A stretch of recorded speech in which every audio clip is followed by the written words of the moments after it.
Bom, pessoal, vamos lá. Eu fiquei na última aula, eu fiquei de mostrar para vocês agora qual é a condição, né, de existência do triângulo. Então, eu já tinha mostrado para vocês a condição de existência do triângulo, né, que todos os lados, o lado A, o B, o C, ele tem que ser menor do que a soma dos outros dois, e ele também tem que ser maior que a subtração desses mesmos lados, só que absoluto. O que é um valor absoluto? Um valor sempre positivo, ele não pode ser negativo, certo? Então, nós vamos basicamente colocar isso para ele entender a condição de existência aqui do triângulo. Então, a gente vai colocar mais um valor literal aqui, ó, que é o triângulo, que é para eu saber se ele é de fato um triângulo. Aí vai ser a primeira coisa que eu vou verificar. Tá? Então, se ele é um triângulo. Então, coloco aqui, né, se ele é um triângulo.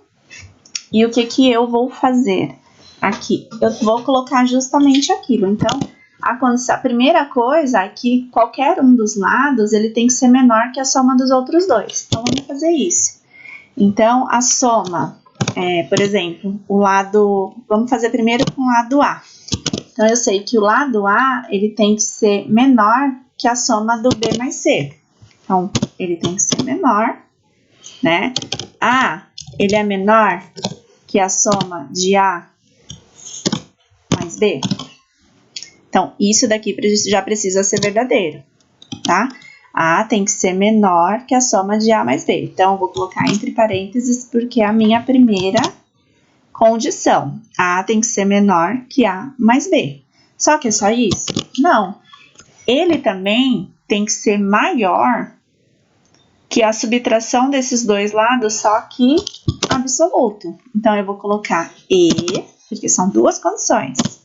Esse mesmo A, ele tem que ser maior, que é o que justamente está falando lá, ele tem que ser maior que a subtração aqui do A menos B. Mas a simples subtração, não, ele quer o valor absoluto. O valor absoluto aqui no Visual G é o ABS, tá? Então, essa função do ABS, ela já faz isso. Eu vou colocar ela separada entre parênteses aqui, ó, do ABS. E vou colocar tudo isso dentro de um parênteses também, para organizar. Acabei? Não, porque eu só comparei um lado. Eu tenho que fazer isso para todos os outros. Eu tenho que fazer isso para o B e eu tenho que fazer isso para o C também, tá? Mas aí é mais fácil, tá? Então, isso daqui tem que ser verdadeiro, certo? Essa condição aqui tem que ser verdadeira. E todas essas três aqui também, tá? E todas essas três. Então, já vou colocar aqui um E, certo? Porque essa primeira aqui já foi, então, ó. Só vamos prestar atenção sempre no parênteses, ó. Eu abri um parênteses, abri outro, abri dois, fechei dois. Abri um, abri dois, abri três, fechei três.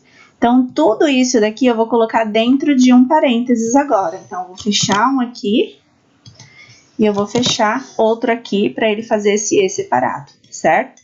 Então, prestem bastante atenção nisso. Então, eu vou copiar esse e vou colar aqui. Só que agora eu vou fazer com a comparação com o B, tá?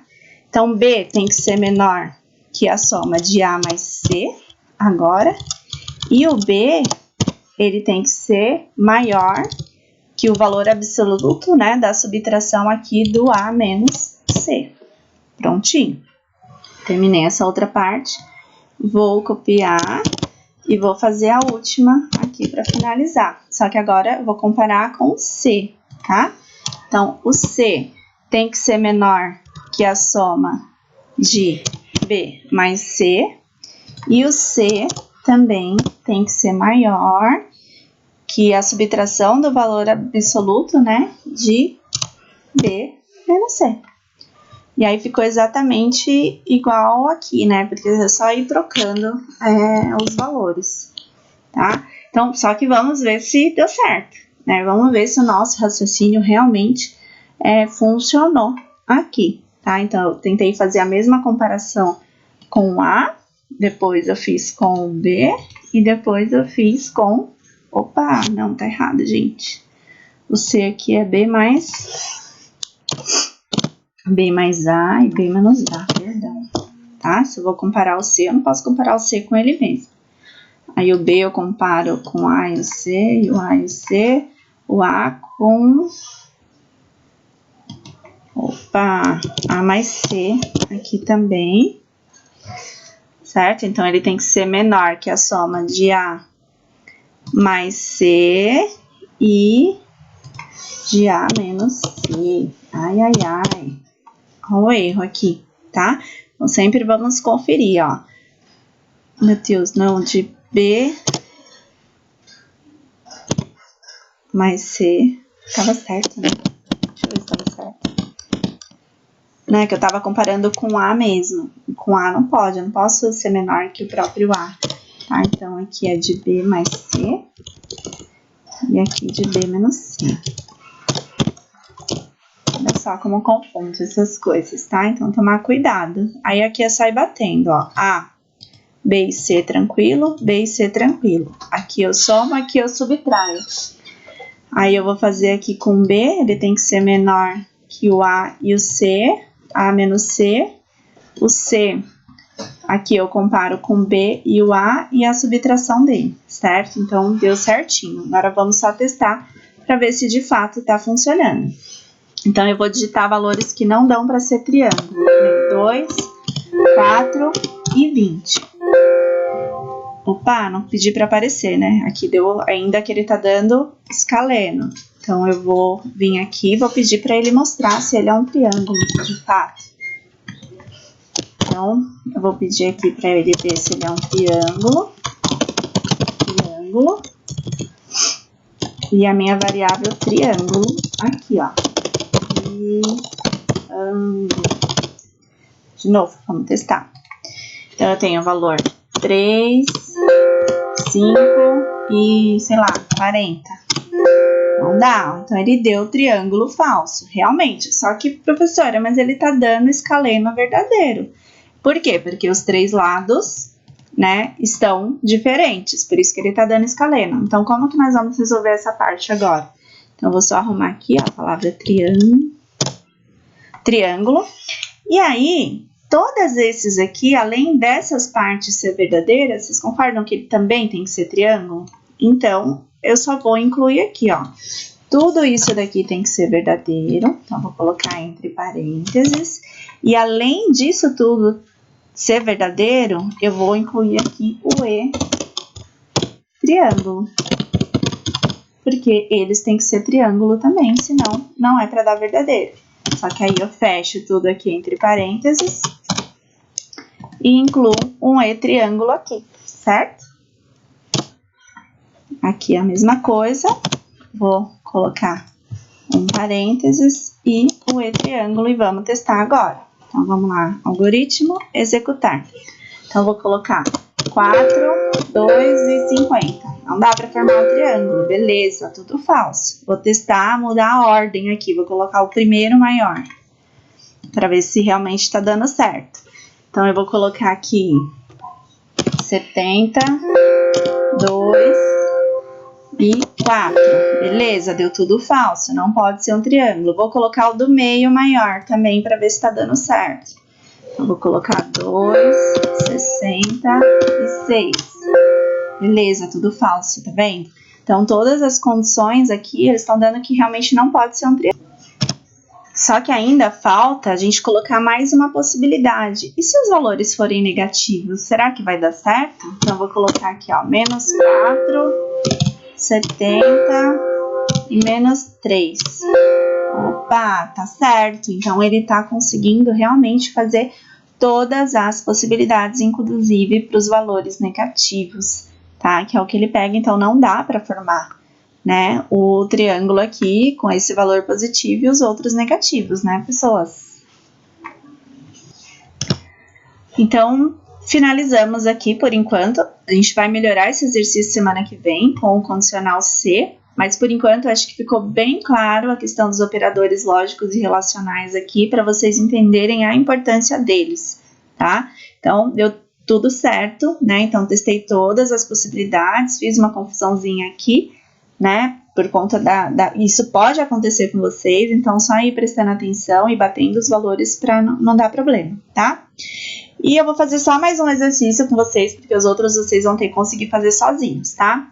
Então, tem esse daqui, ó. Faça um programa que solicite peso e altura da pessoa e informe o seu IMC, tá? Então, o IMC da pessoa, e aí a gente vai informar se ela tá abaixo do peso, se ela tá no peso ideal ou acima do peso. E aí, essa daqui é a fórmula do IMC, e aí a gente vai seguir essa tabela aqui. Então, se a pessoa estiver abaixo do peso, ela vai tá com o IMC menos que 18, o peso normal ela tem que estar entre 18,5 e 24,9. Eu fiz esse exercício, mas eu não fiz ele completo, porque eu quero que vocês terminem também. Então, vou mostrar para vocês como que ele tá? Então, deixa eu pegar ele aqui, ó. Aulas de lógica, operadores lógicos e relacionais. Então, vou pegar aqui, ó, do IMC, tá? Esse exercício. Mas vocês precisam terminar. Então, o que eu tô fazendo aqui, ó? Tô pegando a altura e o peso das pessoas, que tem que ser real. O cálculo do IMC, ele tem que ser real também. E tô criando 3 valores lógicos, o abaixo, o ideal e o acima. Lembrando que vocês vão ter que criar mais. Eu vou ter que ter abaixo, peso normal, sobrepeso, obesidade grau 1, grau 2 e grau 3. Não esquece que para ser uma variável, ele tem que ficar tudo junto. Então, ó, abaixo, né? Aí coloca, sei lá, AB peso, né? Ou só abaixo, tá? Aí peso normal, deixa só normal, sobrepeso, obesidade grau 1. Aí junta tudo, ob grau 1, tudo junto. Lembra que não pode, né, variável ter espaço, tá? Então, todos esses aqui vão virar variáveis, tá? Aqui para vocês no programa do Visual G. No meu, para dar o exemplo para vocês, eu criei só 3 possibilidades. Dele tá abaixo do peso, dele tá no peso ideal ou acima. Só para vocês verem como ficaria. Então, eu coloco aqui qual a sua altura, ele lê a altura.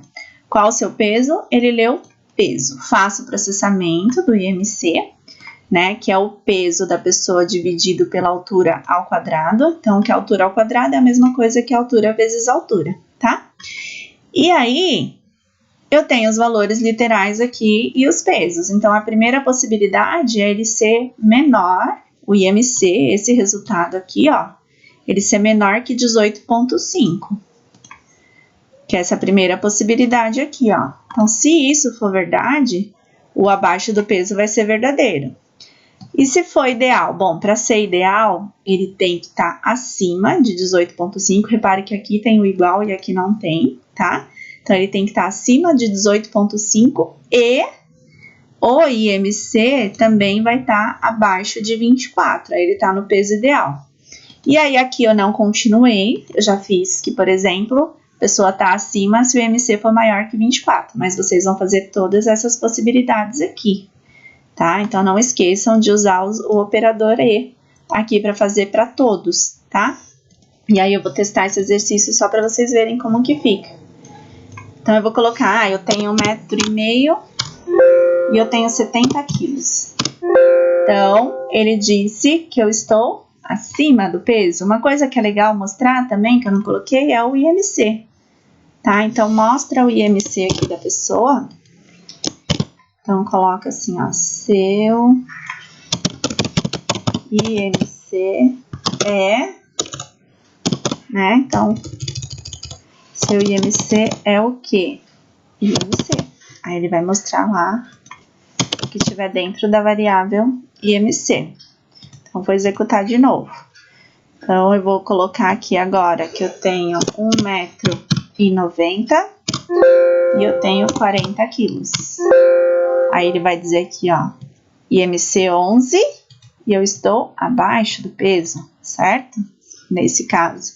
Então, é exatamente isso. Só que o que eu quero que vocês coloquem aqui, né? Vocês vão completar com todos esses valores aqui para treinar o exercício. Depois, qual é o próximo? Faça um programa em que o usuário informe um valor de saque no banco, crie um saldo fictício no processamento, subtraia o valor, né, que o cliente quer sacar e informe se o saldo final do cliente é positivo ou negativo. Esse daqui é super simples, tá? Então, o que vocês vão ter que fazer? nesse exercício, vai ter lá a variável literal de vocês, vai ser só positivo e negativo. Vocês vão ter um saldo inicial e um valor que a pessoa vai querer sacar, que ele é real. Antes de qualquer coisa, de fazer a pergunta do cliente, vocês vão ter que começar a iniciar a variável saldo, tá? Então, vocês vão colocar lá que o saldo, por exemplo, o cliente tem, aqui vocês podem sonhar, tá? 10 mil reais de saldo. E aí, vocês vão perguntar aqui, quanto você quer sacar? Aí, vai ter lá a variável saque. E aí, o processamento, vocês vão fazer o quê? Pegar o saldo, o valor dessa variável que tiver aqui, e vai subtrair do valor que a pessoa vai sacar aqui. E aí, no exercício, aqui no positivo e no negativo, vocês vão primeiro fazer a comparação. Então, se o saldo for maior, ó, já tá dando a resposta, gente. Se o saldo for maior que 0, obviamente ele vai ser positivo, tá? Se o saldo for menor do que 0, obviamente ele vai ser negativo, e aí vocês vão mostrar aqui no final. Praticamente já dei, né, a resposta do exercício para vocês, tá? Então, é isso que eu quero que vocês façam, tá? Depois, esse outro aqui também é parecido com os outros. Faça um programa que solicite altura e idade do usuário, parecido com esse daqui de cima, certo? E aí, só que vocês vão informar se ele pode ou não pode competir, tá? Por exemplo, no campeonato de vôlei. As regras para a competição do campeonato é ele ter pelo menos 1,75 de altura e 18 anos. Então, se a pessoa vai digitar, ele é bem parecido com o IMC, só que não tem nem fórmula. Ele vai direto para a verificação aqui, certo? Então, vocês vão pedir pro usuário aqui, ó, altura e peso.